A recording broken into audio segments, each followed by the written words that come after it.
শুধুমাত্র পাগুলোকে ফর্সা করার জন্য হাজার হাজার টাকা প্রত্যেক মাসে পার্লারে গিয়ে দিয়ে আসছেন আর পায়ের সৌন্দর্য বাড়ানোর জন্য এবার কিন্তু বাড়িতেই এগুলো করে নিতে পারবেন। তার জন্য আমাদের প্রথমে বেকিং সোডা নিতে হবে 1 চামচ, আর নিয়ে নেব 1 চামচ ব্ল্যাক কফি পাউডার।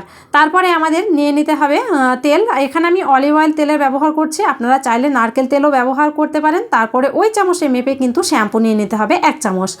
তো শ্যাম্পুটা যে কোনো কোম্পানির হলেই হবে। এগুলো হালকা মিশিয়ে নেব। মেশানো হয়ে গেলে এখানে আমাদের মূল উপাদান সেটা হচ্ছে পাতিলেবু। পাতিলেবুটা কেটে মাছ দিয়ে দেখুন ভিতরে যে বীজটা আছে বীজগুলো বার করে ফেলে দিয়ে হাফ লেবুর রস কিন্তু দিয়ে নেব। ভালোভাবে লেবুর রসটা চিপিয়ে বার করে নিতে হবে। নেওয়ার পরে এগুলোকে 3 মিনিট ধরে মিশিয়ে নেব। ভালোভাবে যখন মেশানো হয়ে যাবে তখন আপনি পায়ে কিন্তু এটা অ্যাপ্লাই করতে পারেন। অ্যাপ্লাই করে 3 থেকে 4 মিনিট হালকা ম্যাসেজ করে জল দিয়ে ধুয়ে ফেললেই কিন্তু পেডিকিওর বাড়িতেই আপনার হয়ে যাবে। কিন্তু পাগুলো